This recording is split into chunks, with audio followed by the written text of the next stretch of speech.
Hi friends, welcome back to my channel. ಇವತ್ತಿನ ದಿನ ನಾನು ಬೇಕರಿ ಸ್ಟೈಲ್ನಲ್ಲಿ ತುಂಬಾ ರುಚಿಕರವಾದಂತಹ ಖಾರ ಸೇವ್ ಅಥವಾ ಓಂ ಪುಡಿ ಅಂತ ಏನು ಹೇಳ್ತೀವಿ ಅದನ್ನು ನಾನೀಗ ಮಾಡೋದನ್ನು ತೋರಿಸ್ತಾ ಇದ್ದೀನಿ. ನೋಡ್ತಾ ಇರ್ಬೋದು, ಮುಟ್ಟಿದ್ರೆ ಯಾವ ರೀತಿ ಪುಡಿ ಆಗ್ತಾ ಇದೆ ಅಂತ ಹೇಳ್ಬಿಟ್ಟು ಬಾಯಲ್ಲಿಟ್ಟರೆ ಹಾಗೆ ಕರ್ಗೋಗುತ್ತೆ. ತುಂಬಾ ಸುಲಭವಾಗಿ ನಾವು ಮನೇಲಿ ಮಾಡ್ಕೋಬೋದು. ನಾವು ಚಾಟ್ಸ್ಗಳಿಗೆಲ್ಲ ಇದನ್ನು ಯೂಸ್ ಮಾಡ್ಕೋಬೋದು. ಯಾವ ರೀತಿ ಮಾಡೋದು ಅಂತ ಈಗ ನೋಡ್ಕೊಳ್ಳೋಣ. ನೋಡಿ, 1 ಕಪ್ ನೀರಿಗೆ 1 ಟೇಬಲ್ ಸ್ಪೂನ್ನಷ್ಟು ಓಂ ಕಾಳನ್ನು ನಾನು ಸ್ವಲ್ಪ ಕೈಯಲ್ಲೇ ಕ್ರಷ್ ಮಾಡಿಕೊಂಡು ಹಾಕ್ಕೊಂಡಿದ್ದೀನಿ. ಇದನ್ನು 1 ಗಂಟೆಗಳ ಕಾಲ ನೆನೆಯೋದಕ್ಕೆ ಬಿಟ್ಟಿದ್ದೆ. ಹಾಗೆ 1/4 ಕಪ್ನಷ್ಟು ಎಣ್ಣೆ ತೊಗೊಂಡಿದ್ದೀನಿ, ನೋಡ್ತಾ ಇರ್ಬೋದು.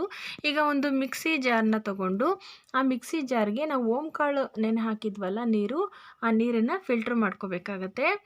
ಆ ನೀರನ್ನು ಫಿಲ್ಟ್ರ್ ಮಾಡಿಕೊಂಡು ನಾವು ಎಣ್ಣೆ ಏನು ತೊಗೊಂಡಿದ್ವಿ ಆ ಎಣ್ಣೆನ ಇದಕ್ಕೆ ಮಿಕ್ಸ್ ಮಾಡ್ಕೋಬೇಕಾಗತ್ತೆ. ಅದಕ್ಕೂ ಮುಂಚೆ ನೋಡಿ, ಈ ಓಂ ಕಾಳನ್ನು ಪ್ರೆಸ್ ಮಾಡಿಕೊಂಡ್ರೆ ಅದರಲ್ಲಿರೋ ನೀರೆಲ್ಲ ಘಮ ಎಲ್ಲ ಬಿಟ್ಕೊಳ್ಳುತ್ತೆ ನೀರಲ್ಲಿ. ಈಗ 1/4 ಕಪ್ನಷ್ಟು ಎಣ್ಣೆನ ನಾನು ಬಳಸ್ತಾ ಇದ್ದೀನಿ. ಯಾವ ಕಪ್ಪಲ್ಲಿ ನೀರು ತೊಗೊಂಡಿದ್ದೀರೋ ಅದೇ ಕಪ್ ಮೆಜರ್ಮೆಂಟಲ್ಲಿ 1/4 ಕಪ್ಪು ರಿಫೈನ್ಡ್ ಆಯಿಲನ್ನು ಹಾಕ್ಕೋಬೇಕು. ಈಗ ಇದನ್ನು 1 ನಿಮಿಷಗಳ ಕಾಲ ಮಿಕ್ಸಿ ಮಾಡ್ಕೋಬೇಕಾಗತ್ತೆ. ನಾನೀಗ 1 ನಿಮಿಷಗಳ ಕಾಲ ನೋಡಿ ಗ್ರೈಂಡ್ ಮಾಡಿಕೊಂಡೆ. ಈ ರೀತಿ ಬಿಳಿ ಹಾಲಿನ ರೀತಿ ಆಗುತ್ತೆ. ಈ ರೀತಿ ಆಗಬೇಕು. ಇದಾದ ನಂತರ ಇದಕ್ಕೆ ಅರ್ಧ ಟೇಬಲ್ ಸ್ಪೂನ್ನಷ್ಟು ಅರಿಶಿಣದ ಪುಡಿನ ನಾನು ಸೇರಿಸ್ಕೊಂಡು ಮಿಕ್ಸ್ ಮಾಡ್ಕೋತಾ ಇದ್ದೀನಿ. ನೀಟಾಗಿ ಇದನ್ನು ಮಿಕ್ಸ್ ಮಾಡ್ಕೋಬೇಕಾಗತ್ತೆ. ನಂತರ ಇದಕ್ಕೆ ರುಚಿಗೆ ತಕ್ಕಷ್ಟು ಉಪ್ಪನ್ನು ನಾವು ಸೇರಿಸ್ಕೋಬೇಕಾಗತ್ತೆ. ಇದಾದ ನಂತರ ನಾವು ಈ ನೀರಿಗೆ 4 ಕಪ್ಪು ಕಡಲೆ ಹಿಟ್ಟನ್ನು ಸೇರಿಸ್ಕೋಬೇಕಾಗತ್ತೆ. ಈಗ 1 ಆಯಿತು, 2ನೇ ಕಪ್ಪು, ಹಾಗೆ 3, 4 ಕಪ್ನಷ್ಟು ಕಡಲೆ ಹಿಟ್ಟು. ನಾವು ಈ ಬೋಂಡ ಬಜ್ಜಿಗೆಲ್ಲ ಯೂಸ್ ಮಾಡ್ತೀವಲ್ಲ ಆ ಹಿಟ್ಟನ್ನು ಹಾಕೋಬೇಕಾಗತ್ತೆ. 1 ಕಪ್ಪು ನೀರು, ನಾನು ಮತ್ತೆ ಹೇಳ್ತಾ ಇದ್ದೀನಿ, 1 ಕಪ್ ನೀರು, 4 ಕಪ್ಪು ಕಡಲೆ ಹಿಟ್ಟು ಮತ್ತು 1/4 ಕಪ್ನಷ್ಟು ಎಣ್ಣೆ. ಇವಿಷ್ಟನ್ನು ನಾವು ಈಗ ಚೆನ್ನಾಗಿ ಮಿಕ್ಸ್ ಮಾಡ್ಕೋಬೇಕಾಗತ್ತೆ.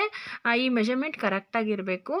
ಸ್ವಲ್ಪ ಏನಾದರೂ ಹಿಟ್ಟು ಜಾಸ್ತಿ ಆಯಿತು ಅಂದಾಗ ಸ್ವಲ್ಪ ನೀರನ್ನು ಮಿಕ್ಸ್ ಮಾಡಿಕೊಂಡು ನಾವು ಕಲಿಸ್ಕೋಬೋದು. ಆ ರೀತಿ ಮಾಡಿದ್ರೂ ಖಾರ ಸೇವ್ ತುಂಬಾ ಚೆನ್ನಾಗಿ ಬರುತ್ತೆ. ಆದರೆ ನಾವು ಇದನ್ನು ನೋಡಿ ಈ ರೀತಿ ಚೆನ್ನಾಗಿ ನಾದ್ಕೊಂಡು ಕೈಗೆ ಅಂಟೋ ರೀತಿ ಚೆನ್ನಾಗಿ ಕಲಿಸ್ಕೋಬೇಕಾಗತ್ತೆ. ಏನಾದರೂ ಗಟ್ಟಿ ಆಗಿಬಿಟ್ರೆ ಸ್ವಲ್ಪ ನೀರು ಚುಮ್ಸಿ ನಾವು ಕಲಿಸ್ಕೋಬೇಕಾಗತ್ತೆ. ಮೆತ್ತಗಿದ್ರೆ ಏನು ತೊಂದರೆ ಇಲ್ಲ. ಈ ರೀತಿ ಕೈಗೆ ಅಂಟೋ ರೀತಿ ಹಿಟ್ಟನ್ನು ಕಲಸಿದ್ರೆ ಈ ಖಾರ ಸೇವ್ ತುಂಬ ಚೆನ್ನಾಗಿ ಬರುತ್ತೆ. ಎಣ್ಣೆನ ಬಿಸಿಗೆ ಇಟ್ಕೊಳ್ತಾ ಇದ್ದೀನಿ. ಒಂದು ಬಾಣಲೆನ ಬಿಸಿಗೆ ಇಟ್ಕೊಂಡು ಎಣ್ಣೆನ ಹಾಕಿ ಕಾಯೋದಕ್ಕೆ ಬಿಡ್ತಾ ಇದ್ದೀನಿ. ಆ ಎಣ್ಣೆ ಕಾಯೋ ಅಷ್ಟರಲ್ಲಿ ನಾನು ಚಕ್ಲಿ ಹೋಳಿಗೆ ಬಿಲ್ಲೆ ಹಾಕೋತಾ ಇದ್ದೀನಿ. ನೋಡ್ತಾ ಇರ್ಬೋದು, ಸಣ್ಣ ತೂತಿರೋ ಅಂಥ ಬಿಲ್ಲೆನ ತೊಗೊಳ್ಬೇಕು. ದಪ್ಪ ತೂತಿರೋ ಬಿಲ್ಲೆ ತೊಗೊಂಡ್ರೆ ಅಷ್ಟು ಚೆನ್ನಾಗಿರೋದಿಲ್ಲ. ಈ ರೀತಿ ಸಣ್ಣದಾಗಿರೋ ಅಂಥ ಬಿಲ್ಲೆನೆ ತೊಗೊಂಡು ರೆಡಿ ಮಾಡಿ ಇಟ್ಕೊಳ್ಬೇಕು. ಇದನ್ನು ಹಾಕಿದ ನಂತರ ನಾವು ಆ ಚಕ್ಲಿ ಹೋಳಿಗೆ ಸ್ವಲ್ಪ ಎಣ್ಣೆನ ಸವರ್ಕೋಬೇಕಾಗತ್ತೆ. ಎಣ್ಣೆ ಸವರೋದ್ರಿಂದ ನಾವು ಒತ್ತಬೇಕಾದ್ರೆ ಆ ಸೇವ್ನ ಸ್ಮೂತಾಗಿ ಬರುತ್ತೆ. ಹಾಗಾಗಿ ಮತ್ತು ಅದಕ್ಕೆ ಮೆತ್ಕೊಳ್ಳೋದಿಲ್ಲ. ಹಾಗಾಗಿ ನಾವು ಎಣ್ಣೆನ ಸ್ವಲ್ಪ ಸ್ಪ್ರೆಡ್ ಮಾಡ್ಕೋಬೇಕಾಗತ್ತೆ. ಈಗ ನೋಡಿ, ಹಿಟ್ಟನ್ನು ಸ್ವಲ್ಪ ತೊಗೋತಾ ಇದ್ದೀನಿ. ನಾನು ಮೊದಲೇ ಹೇಳ್ದಾಗೆ ನೋಡಿ, ಹಿಟ್ಟು ಈ ಹದಕ್ಕೆ ಇರಬೇಕು. ಅಂದರೆ ನೋಡಿ, ಕೈಗೆ ಅಂಟೋ ರೀತಿ ಇರಬೇಕು. ತುಂಬ ಗಟ್ಟಿನೂ ಅಲ್ಲ, ತುಂಬ ಸಾಫ್ಟು ಅಲ್ಲ. ಸ್ವಲ್ಪ ಸಾಫ್ಟ್ ಇದ್ರೂ ತೊಂದರೆ ಇಲ್ಲ. ನೋಡ್ತಾ ಇರ್ಬೋದು ಕೈಗೆ ಯಾವ ರೀತಿ ಅಂಟಿದೆ ಅಂತ ಹೇಳ್ಬಿಟ್ಟು. ಈ ರೀತಿನೇ ಇರಬೇಕು, ಆದರೆ ಗಟ್ಟಿ ಆಗಬಾರ್ದು. ಗಟ್ಟಿ ಆಯಿತು ಅಂತಂದರೆ ನಮಗೆ ಒತ್ತೋದಕ್ಕೆ ಕಷ್ಟ ಆಗುತ್ತೆ. ಆಗ ಸ್ವಲ್ಪ ನೀರನ್ನ ಚಿಮುಕ್ಸ್ಕೊಂಡು ಚೆನ್ನಾಗಿ ನಾದ್ಕೋಬೇಕಾಗುತ್ತೆ. ತುಂಬಾ ಸುಲಭ ಫ್ರೆಂಡ್ಸ್ ಈ ಸೇವನ ಮಾಡೋದು. ಹಿಟ್ಟನ್ನು ಕಲಸೋದು ಡೈರೆಕ್ಟಾಗಿ ಹಾಗೇನೆ ಎಣ್ಣೆಯಲ್ಲಿ ಕರಿಯೋದು. ಒಂದು 10ರಿಂದ 15 ನಿಮಿಷದೊಳಗಡೆ ನಾವು ಈ ಸೇವನ್ನ ಮಾಡ್ಕೊಂಡು ಬಿಡ್ಬೋದು. ಏನಾದರೂ ಚಾಟ್ಸ್ ಏನಾದರೂ ಮಾಡ್ತೀವಿ ಅನ್ನೋದಾದರೆ ತಕ್ಷಣವೇ ನಾವು ಇದನ್ನು ಮಾಡ್ಕೊಂಡು ಬಿಡ್ಬೋದು. ನೋಡಿ ಎಷ್ಟು ಸಣ್ಣದಾಗಿ ಬರ್ತಾ ಇದೆ. ತುಂಬ ದಪ್ಪದಾದರೆ ಸ್ವಲ್ಪ ಗಟ್ಟಿ ಇರುತ್ತೆ, ಆದರೆ ಸಣ್ಣದಾದರೆ ನಮಗೆ ಬಾಯಲ್ಲಿಟ್ಟರೆ ಕರ್ಗೋಗುತ್ತೆ. ಆ ರೀತಿ ಚೆನ್ನಾಗಿರುತ್ತೆ. ಈಗ ಎಣ್ಣೆ ಚೆನ್ನಾಗಿ ಕಾದಿರಬೇಕು.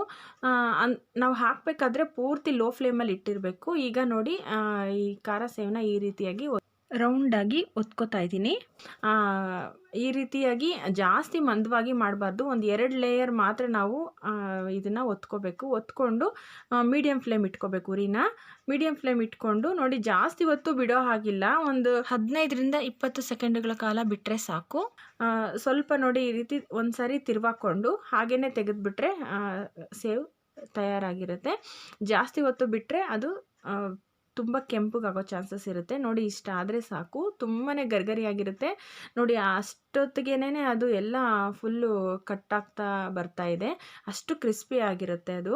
ನೋಡ್ತಾ ಇರ್ಬೋದು ಎಷ್ಟು ಕಲರ್ಫುಲ್ಲಾಗಿ ಚೆನ್ನಾಗಿ ಕಾಣ್ತಾ ಇದೆ ಅಂತ. ಮತ್ತು ಇನ್ನೊಂದೊಬ್ಬೆ ನಾನು ಮಾಡ್ಕೋತಾ ಇದ್ದೀನಿ. ಇನ್ನೊಂದೊಬ್ಬೆ ಮಾಡ್ಕೋಬೇಕಾದ್ರೂ ಲೋ ಫ್ಲೇಮಲ್ಲೇ ನಾವು ಹಾಕೋಬೇಕು. ಯಾಕಂದರೆ ನಾವು ಎಣ್ಣೆ ಹತ್ತಿರ ಹಾಕಬೇಕಾದ್ರೆ ಅದ್ರ ಬಿಸಿ ಎಲ್ಲ ನಮ್ಮ ಕೈಗೆ ತಗಲುತ್ತೆ. ಹಾಗಾಗಿ ಫಸ್ಟು ನಾವು ಹಾಕಬೇಕಾದ್ರೆ ಅಂದರೆ ಈ ಸೇವನ್ನ ಒತ್ತಬೇಕಾದ್ರೆ ಲೋ ಫ್ಲೇಮ್ ಇಟ್ಕೊಂಡು ನಂತರ ನಾವು ಮೀಡಿಯಮ್ ಫ್ಲೇಮ್ನ ಮಾಡ್ಕೋಬೇಕು. ಹೊಸದಾಗಿ ಯಾರೆಲ್ಲ ಮಾಡ್ತಾ ಇದ್ದೀರೋ ಕಲಿತಾ ಇದ್ದೀರೋ ಅವರೆಲ್ಲ ಎಣ್ಣೆ ಹತ್ರ ಹುಷಾರಾಗಿ ಮಾಡಿ. ಯಾಕಂದರೆ ತುಂಬ ಬಿಸಿ ಇರುತ್ತೆ. ಹಾಗಾಗಿ ನಿಧಾನವಾಗಿ ನಾವು ಪ್ರೆಸ್ ಮಾಡ್ಕೋಬೇಕಾಗತ್ತೆ. ಈ ಚಕ್ಲಿ ಒರಳು ಹಿತ್ತಾಳೆದು ಬರುತ್ತೆ.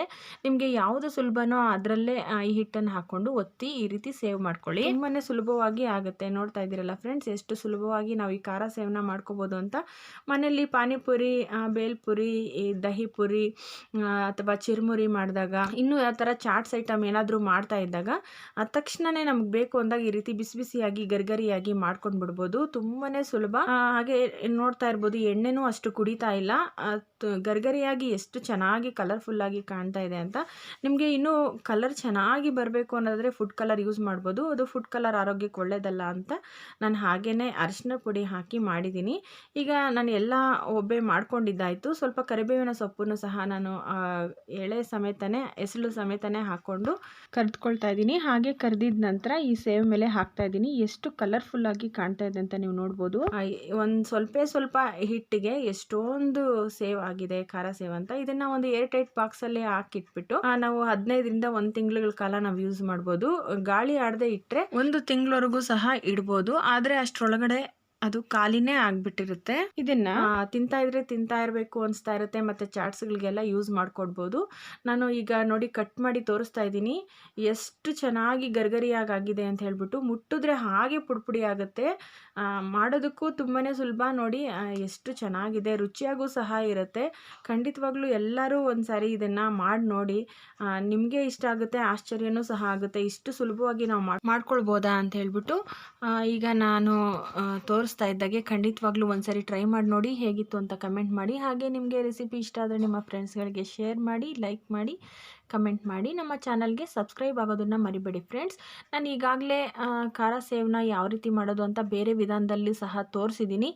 ನನ್ನ ಚಾನಲ್ನ ಸರ್ಚ್ ಮಾಡಿ ನೀವು ನೋಡ್ಬೋದು. ಹಾಗೆ ಬೇರೆ ತುಂಬ ಚಾಟ್ಸ್ಗಳನ್ನು, ಅಡುಗೆಗಳನ್ನು ನಾನು ಮಾಡಿ ತೋರಿಸಿದ್ದೀನಿ. ನನ್ನ ಚಾನಲ್ನ ಸರ್ಚ್ ಮಾಡಿ ನೋಡಿ. ಡಿಸ್ಕ್ರಿಪ್ಷನ್ ಬಾಕ್ಸಲ್ಲಿ ಲಿಂಕು ಸಹ ಹಾಕಿರ್ತೀನಿ ನೋಡಿ. ಇಷ್ಟು ಗರಿಗರಿಯಾದ ಸೇವನ್ನು ಖಂಡಿತವಾಗ್ಲೂ ಒಂದ್ಸರಿ ಮಾಡಿ ನನಗೆ ಖಂಡಿತವಾಗ್ಲೂ ಕಮೆಂಟ್ ಮಾಡಿ. ಓಕೆ ಫ್ರೆಂಡ್ಸ್, ನಾನು ಮತ್ತೊಂದು ಹೊಸ ರೆಸಿಪಿಯೊಂದಿಗೆ ನಿಮ್ಮನ್ನು ಭೇಟಿ ಮಾಡ್ತೀನಿ. ಅಲ್ಲಿಯವರೆಗೂ ಈ ವಿಡಿಯೋ ನೋಡಿದ ಸಮಸ್ತ ವೀಕ್ಷಕರಿಗೂ ಧನ್ಯವಾದಗಳು.